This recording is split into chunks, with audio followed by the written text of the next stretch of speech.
Oke, Ya, sudah muncul, Pak. Pak. Ya, Terima kasih. Selamat siang, Pak Dokter. ya. Baik, Pak Dirman. Selamat datang, Pak Dirman, di Selamat datang, Pak Dokter. ujian di komprehensif ini. Eh, Perkenalkan, kami ada dua tim penguji hari ini, yaitu Bapak Dr. Haji Supriyadi MT dan saya sendiri, Pak Hendra, selaku penguji UKOM. Pak Dirman, Siapa?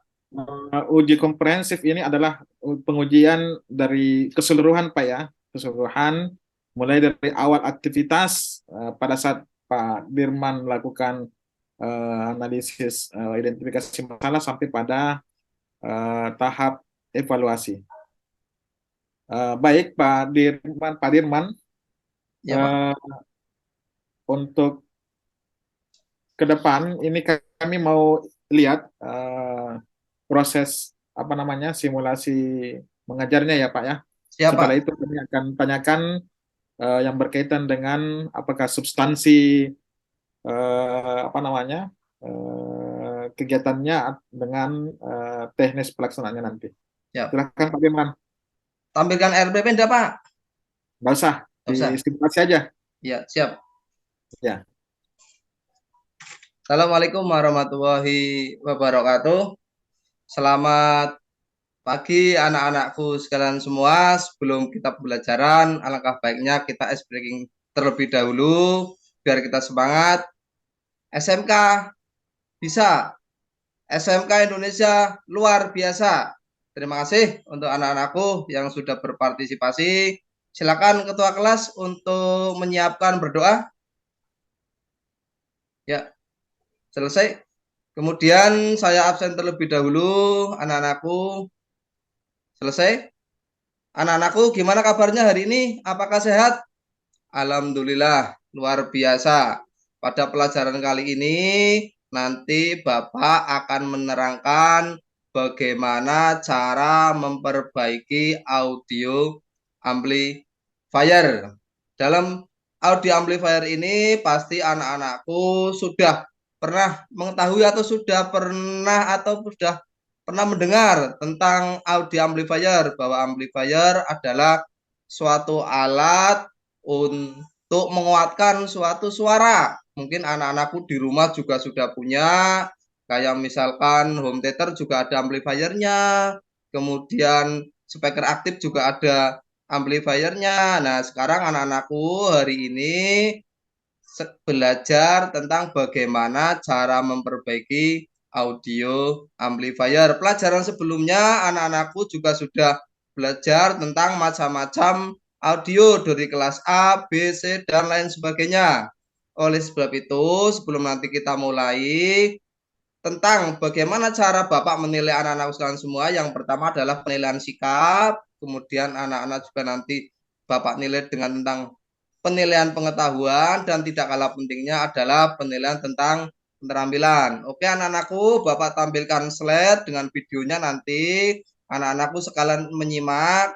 Sebelum anak-anakku menyimak, silakan anak-anakku membentuk kelompok, 3 kelompok saja karena ini kecil, membentuk 3 kelompok. Nanti anak-anak mengamati dan menganalisa apa yang Bapak terangkan oleh anak-anakku sekalian semuanya. Oke, anak-anakku sudah bentuk. Oke, bagus. Kelompok 1 siap, 2 siap, 3 siap. Oke, sekarang saya tampilkan slide. Silakan anak-anak untuk menganalisa bahwa perbaikan audio amplifier ini memiliki tujuan. Yang pertama, tujuannya adalah anak-anakku bisa menganalisis kerusakan macam-macam penguat audio dengan teliti. Jadi anak-anak sekalian semua, setelah anak-anak menganalisa ini dengan Bapak menampilkan slide ini, anak-anak insya Allah bisa menganalisis yang namanya kerusakan. Itu tujuan yang pertama. Tujuan yang kedua adalah anak-anak menemukan kerusakan macam-macam muat audio dengan tepat. Setelah menganalisa, nanti anak-anak bisa menandai bagian-bagian mana yang rusak. Kemudian yang ketiga adalah setelah menandai, anak-anak bisa memperbaiki kerusakan macam-macam penguat audio. Kemudian yang tidak kalah pentingnya adalah anak-anak bisa mengatasi kerusakan macam-macam penguat audio. Nah, Bapak tampilkan kompetensi dasarnya. itu ada 3.4 dan 4.4. Yang pertama adalah menganalisis kerusakan macam-macam penguat audio. Kemudian yang 4.4 itu adalah memperbaiki macam-macam penguat audio. Oke, anak-anakku, lihat gambar. Di situ ada amplifier. Nah, amplifier di situ ada input, ada output. Input di sini misalkan masukannya 2, apabila dikuatkan oleh sebuah amplifier, maka outputnya bisa 4, bisa 6, bahkan bisa 10, karena ini berkali-kali lipat melalui sebuah penguatan. Nah, kita lihat gambarnya anak-anakku. Apa yang akan kalian lakukan setelah melihat gambar ini?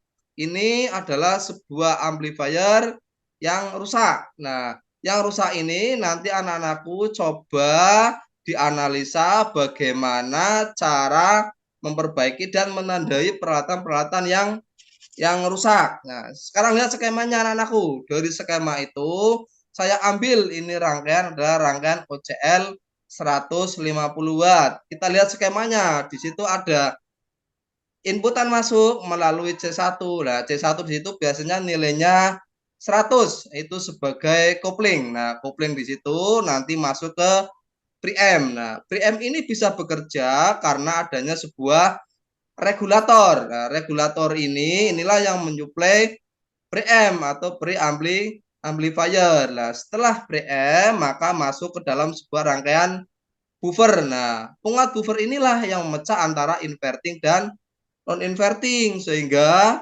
dari buffer tersebut bisa masuk ke dalam sebuah penguat driver. Nah, dari driver ini mereka belum bisa menguatkan secara total karena bebannya sangat sangat besar, sehingga belum bisa mengeluarkan suara dengan maksimal, sehingga perlu bantuan yang namanya penguat akhir. Anak-anakku sekalian semua, bahwa penguat akhir itu memiliki ciri-ciri tertentu.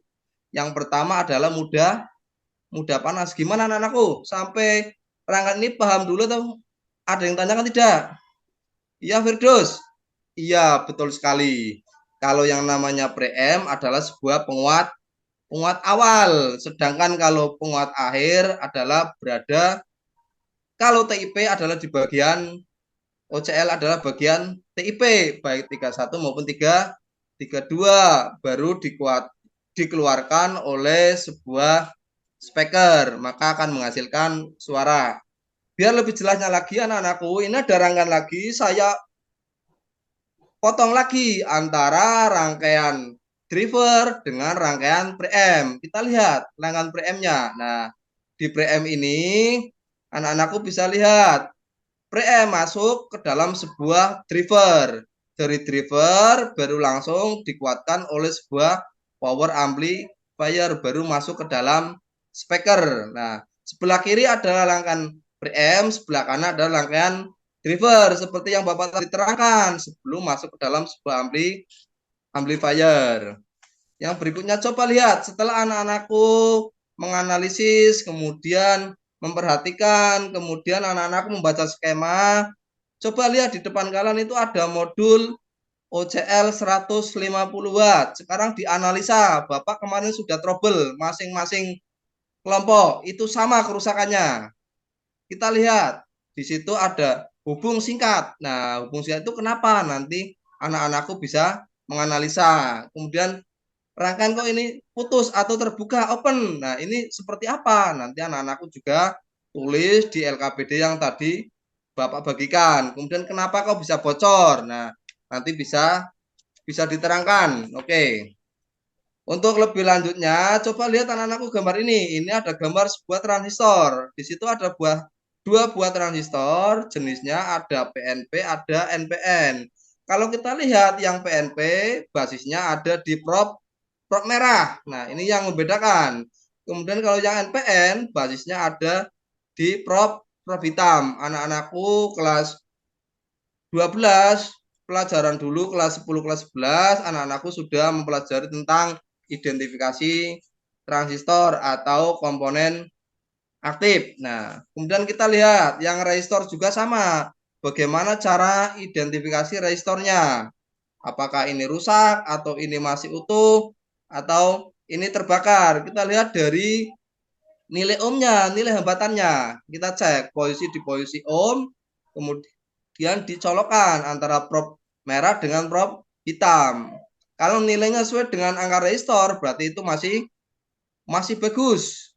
Kecuali ini ada batas toleransinya.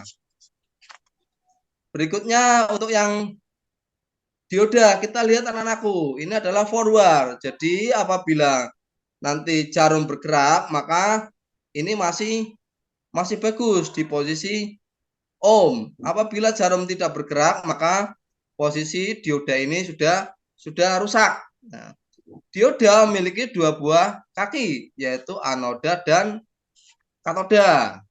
Kemudian satu lagi anak-anakku, ini ada yang namanya elko. Kita lihat gambar di situ.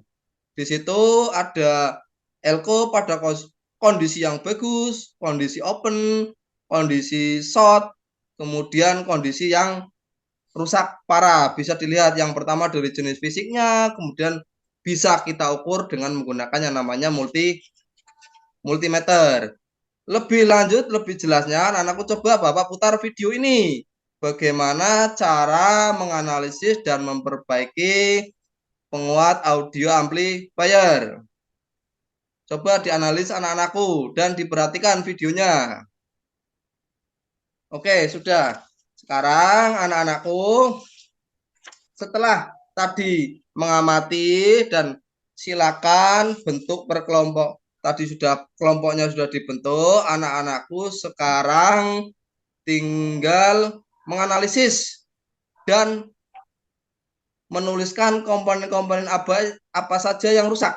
Nah, silakan tulis di LKPD masing-masing kerusakannya apa, kemudian ditandai. Setelah itu nanti anak-anakku presentasi maju untuk menjawab LKPD yang Bapak bagikan. Oke, sudah? Oke, waktu 30 menit sudah habis. Silakan kelompok 1 untuk presentasikan. Iya, bagus. Kemudian kelompok 2 gantian. Kelompok 1 menanggapi untuk memberikan sebuah pertanyaan. Oke, bagus. Oke, anak-anakku sekarang sudah semua.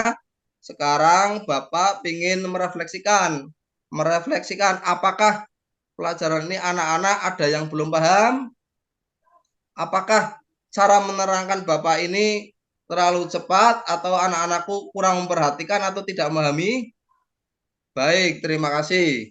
Terima kasih anak-anakku. Sampai ketemu nanti untuk pertemuan berikutnya. Bapak nanti akan memberikan tugas. Nanti saya share di WA anak-anakku sekalian semua dan bisa lihat di portofolionya Bapak. Nanti anak-anakku bisa di situ bisa melihat portofolio dan tugas-tugas yang Bapak berikan. Mungkin itu anak-anakku dari saya. Sampai ketemu minggu depan. Saya akhiri. Wassalamualaikum warahmatullahi wabarakatuh. Mungkin itu Pak. Terima kasih. Waalaikumsalam warahmatullahi wabarakatuh. Baik, Pak Dirman, ini kami masih punya beberapa waktu ini, beberapa menit untuk Ya Pak. masukan atau menguji terkait dengan pelaksanaan kegiatannya ya, Pak Dirman ya. Ya Pak. Jadi mohon fokus terhadap pertanyaan-pertanyaan yang diberikan ya. Untuk itu, mungkin saya dulu, Pak Supra dulu bertanya atau saya Pak? Ya, Pak Ben. Ya, terus mikir dulu Pak Indra. Ya, ya. Pak Dirman, ini ada beberapa catatan saya ini Pak. Saya juga telah melihat produknya Pak Dirman di LMS. Siapa? Yang saya cepat ini dalam proses identifikasi masalah ini Pak. Ini kan Pak tadi ngajarnya bagus Pak Dirman. Jadi saya apresiasi cara ngajarnya Pak Dirman bagus ini. Terima kasih Pak Dokter. Cuman ada beberapa hal yang perlu saya ingin minta pendapatnya mengenai identifikasi masalah ini Pak Dirman. Siapa? Gimana caranya Pak Dirman mengidentifikasi masalah dalam kelas? Siapa? Ketika ingin mengajar seperti itu. Ya. Silakan Pak. Ya. Bismillahirrahmanirrahim. Yang pertama tentunya saya menganalisisnya terlebih dahulu, Pak. Setelah saya analisis, kemudian saya mengelompokkan masalah itu, Pak. Kemudian setelah saya mengelompokkan, maka saya mengambil suatu tindakan atau masalah itu untuk menyelesaikannya, Pak.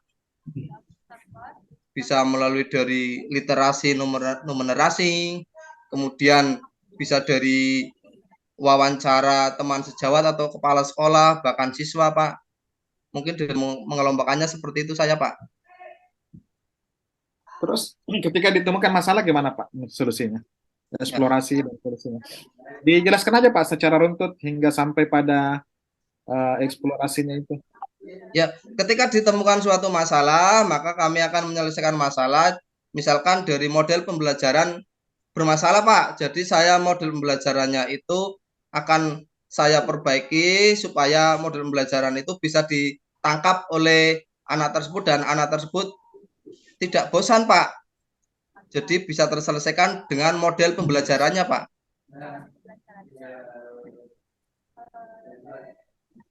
Terus untuk menggunakan modelnya bagaimana caranya Pak? Untuk melihat bahwa yang model pembelajaran yang tepat itu sesuai itu seperti apa? Itu gimana? Penerapannya? Iya. Harapan saya model yang tepat sesuai dengan RPP saya menggunakan yang tepak, Pak. Berarti tentang pengetahuan bagaimana untuk memfasilitasi peserta didik khususnya berbasis konten tertentu dengan pendekatan-pendekatan melalui pedagogik dan teknologi, Pak. Contoh misalkan saya, Pak, untuk pelajaran saya biasanya saya arahkan biar anak itu tidak bosan dan senang, saya menggunakan namanya Google Sheet, Pak.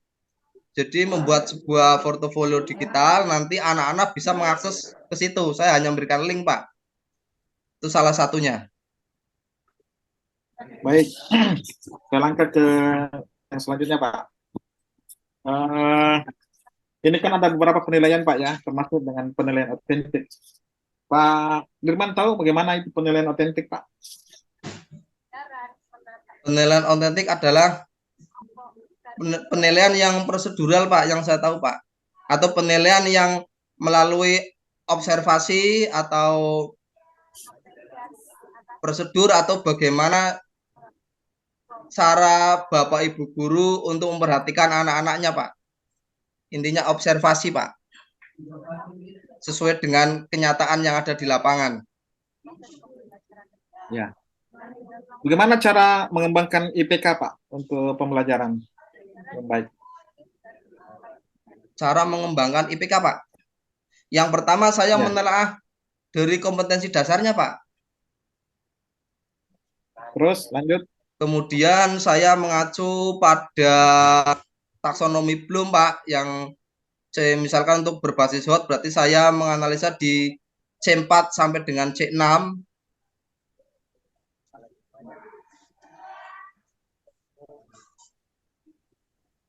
Mungkin itu, Pak. Oke, itu aja Pak. Masih ada atau itu aja?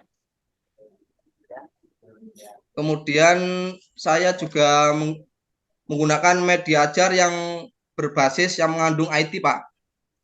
Oke. Itu kan kaitannya dengan feedback Pak ya. Iya, siap. Saya masuk ke ranah HOTS ini Pak. Siap. Pak Dirman paham apa itu HOTS Pak ya? High order thinking, Pak. Ya, yang bagaimana itu disebut HOTS Pak? Apakah soalnya yang sukar itu HOTS atau yang mudah itu bukan HOTS? Disebut LOTS atau gimana? Enggak, Pak. Soal hot itu adalah soal yang diawali dengan narasi terlebih dahulu, Pak. Itu kisi-kisi yang pertama, Pak, yang dimaksud dengan soal hot.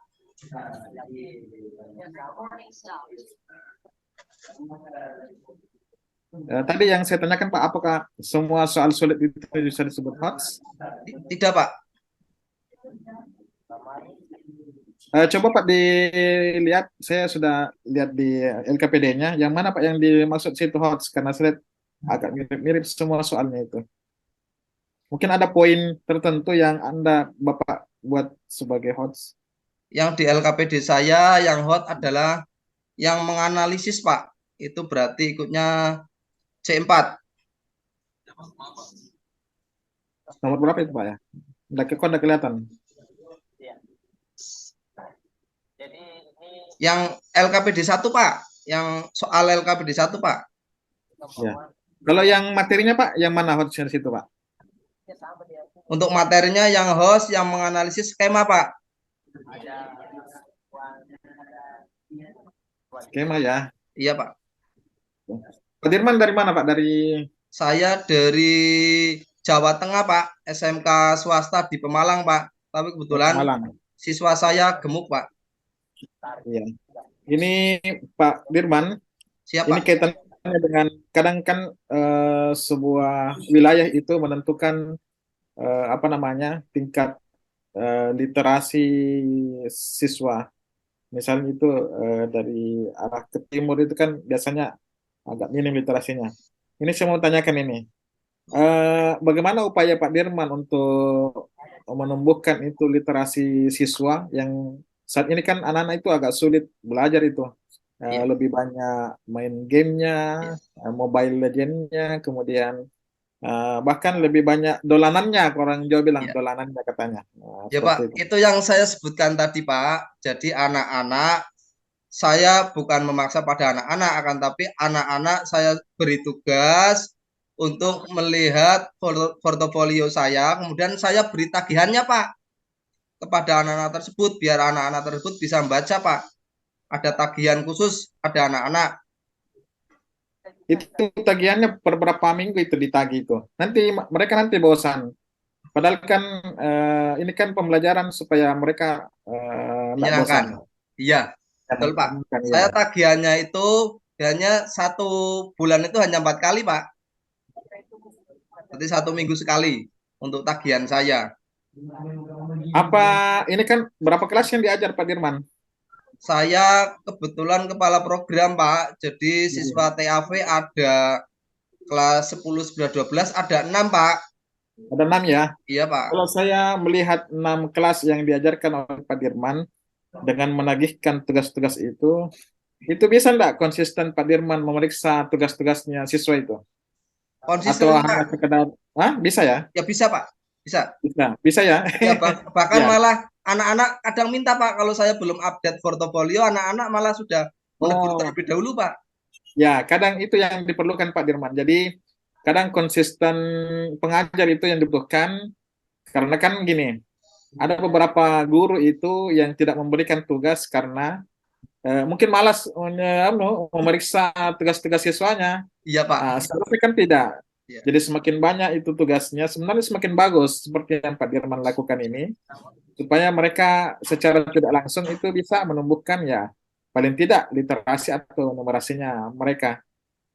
Iya, Pak. Eh, eh, tapi sebenarnya bagus sekali itu Pak kalau ini, kalau misalnya Pak Bapak konsisten membuat itu, bahkan kalau bisa ada grafiknya ya Pak ya, Iya. grafik pengumpulan tugas, kemudian siapa saja yang belum kumpul itu kan pasti yang belum kumpul itu merasa kan kenapa saya yang tertinggi nih. Betul itu Pak, bagus itu diterapkan itu. Nah, Iya, cuman Pak. tadi itu dengan catatan yang harus konsisten itu Pak. Iya. Nah, saya melakukannya itu Pak di mahasiswa, hanya tugas saya memeriksanya itu setengah mati. Tapi tidak apa-apa lah, itu kan langkah awal untuk ini, untuk Iya, Pak. anak-anak. Jadi seperti itu. Ya, mungkin Pak Kebetulan baik ini, dari Pak. saya. Iya. Mungkin ada masukan. Iya, Ya, Pak. Kebetulan masukan saya dari kan guru Bapak penggerak, Dokter. Pak. Untuk tahun ini Ya, saya guru penggerak. Jadi saya bagaimana saya bisa mengaplikasikan pembelajaran terhadap anak, Pak. Biar tidak membosankan, saya harus oh pakai ya, apa, model metode seperti ya, apa, itu tuntutan betul. dari guru penggerak, Pak. Ya, itu kan jadi nilai tambah kan seperti itu Iya, kalau Pak. guru penggerak. Baik, kami persilakan pada Bapak Dr. Haji Ya, Supriyadi MT terima untuk kasih memberikan. Pak Hendra. Mungkin saya beri contoh karena ini guru penggerak ini Pak Iya, Hendra. Pak. Kan Pak tadi Pak dosen, Hendra ya. mesti Mohon maaf, cari-cari Pak dosen. soal apa namanya, soal yang berbasis shot. Enggak bisa ceritakan satu Pak. Berikan contoh satu Iya. soal berbasis coach. Siapa? Iya. Misalkan di pelajaran saya ini Pak, ini kan Nah, ada sebuah amplifier Pak. Saya di situ memberikan sebuah narasi. Coba anak-anak dari gambar OJL itu dianalisis. Kira-kira komponen apa yang rusak. Di situ ada 3 bagian anak-anakku sekalian semua. Ada preamp, ada driver, buffer, kemudian ada penguat akhir. Silakan anak-anak menganalisis letaknya di mana kesalahan dalam sebuah troubleshooting, misalkan seperti itu Pak. Itu salah satunya Pak. Diawali dengan narasi terlebih dahulu. apakah soal yang mudah bisa dibuat jadi hot zone? Bisa Pak? Ya, Harus melalui narasi dulu. harus melalui apa sama melalui narasi. Narasi ya Pak. Kan itu studi kasus Pak kalau narasi. Iya. Berarti itu soal cerita ya kalau masih dulu. Iya Pak. Iya. Harus diputar-putar dulu Pak. Putar-putar dulu. Saya tes dulu numerasinya Pak Dirman. Ya, ya, tes dulu Pak. Ya, Saya ya, numerasinya saya mau tes dulu. ya. Jadi ini apa? Anak Budi ini mau pergi apa namanya nembak burung, ya. Iya Pak. Kemudian di tengah perjalanannya ketemu dengan apa burung di atas pohon ada 10. Iya Pak. Ya. Ditembak 3 Pak Dirman, kena 3. Tinggal berapa sisa? Kosong Pak, lari semua yang lain. Berarti udah. Mohon maaf Pak. Penggerak memang Pak. Ya, bagus ini Pak Dirman. Kalau 10 pangkat 0 berapa Pak Dirman? 10,01 Pak. Ya, 1. berapa? 1. Kalau 1000 pangkat 0? 1 Pak. Oh, 1 ya. Iya. Kalau 10 pangkat 0? 1. 10 bagi 0? 10 bagi 0. 10 bagi 0, 0 Pak. Kalau 100 bagi 0? 0. Berarti masih kurang numerasinya. Ya, masih kurang Pak. Iya Pak. Siap, Terhingga Pak, terhingga. Siap tak perbaiki Pak. terhingga ya. Jadi apapun yang dibagi 0 itu tak terhingga ya, bukan. Oke, Pak Dirman. Kemudian tadi persoalan tepak ya. Memang kalau tepak pasti Pak Dirman sudah karena dia sudah sebagai guru penggerak ya, sebagai guru Ya, Pak. penggerak. Ya. Hanya perlu saya cari anukan dulu nih Pak Dirman. Selama ini kan di PPG ini pendalaman materinya ini tidak selalu dimulai dengan identifikasi masalah ya. Nah, begitu juga nanti di kelas Pak Dirman. Jadi ini sebenarnya ada tujuannya PPG yang lain agar setiap pembelajaran itu dilakukan itu tahapan-tahapan itu, mencari masalah, kemudian memecahkan masalah itu, ya. Kalau kemarin akan ada identifikasi masalah. Bagaimana kalau misalnya di dalam kelas ada ada materi yang mau Bapak misalnya mau berikan, bagaimana caranya Bapak memancing anak-anak itu supaya dia bisa mengidentifikasi masalah itu, Pak Firman? Misalkan di dalam sebuah kelas, biar anak-anak itu aktif ya Pak. Iya. Ya, yang pertama dia bisa mengidentifikasi masalah-masalah yang ada. Diapakan dulu, Pak? Ya, saya anak-anak biasanya saya ajak cerita yang menyenangkan terlebih dahulu, Pak.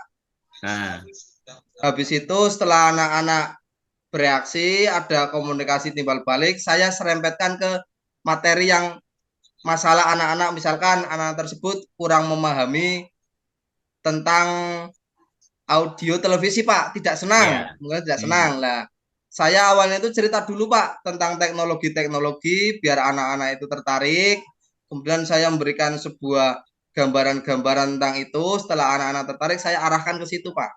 Itu salah satunya Pak. Saya pakai ceramah terlebih dahulu dengan anak-anak. Pendekatan.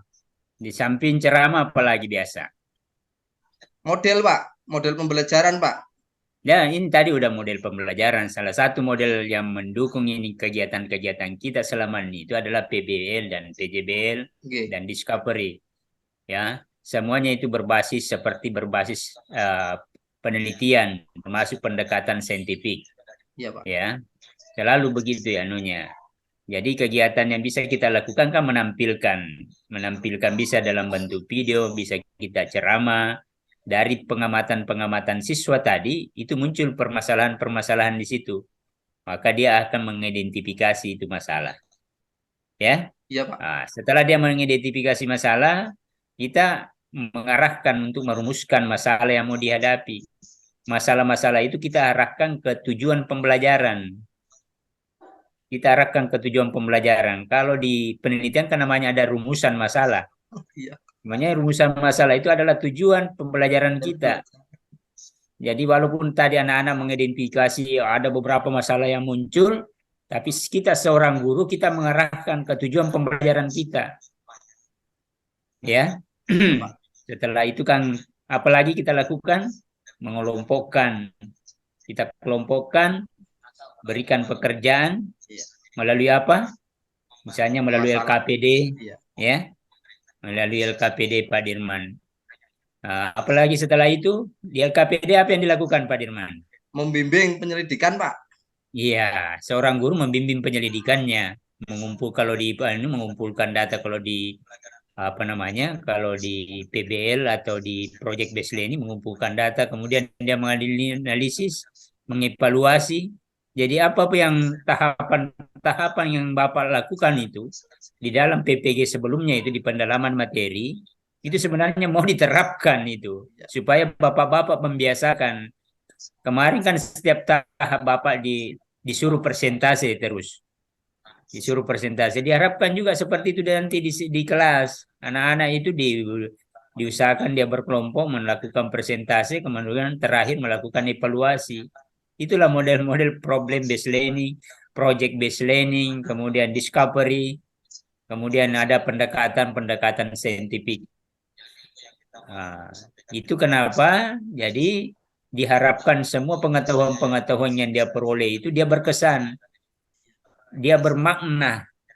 Kenapa dia bermakna? Karena dia menemukan permasalahannya dan dia menyelesaikan. Ya, seperti itu Pak Dirman. Hanya Terima kasih Pak dosen ilmunya. Ya. Oke, saya kira sudah cukup Pak Hendra. Ya. Oke. Untuk Pak Dirman. Terima kasih Pak dosen, Pak Hendra, Pak Supriyadi. Mohon Silakan pamit Pak. di stop recordingnya Pak, baru live.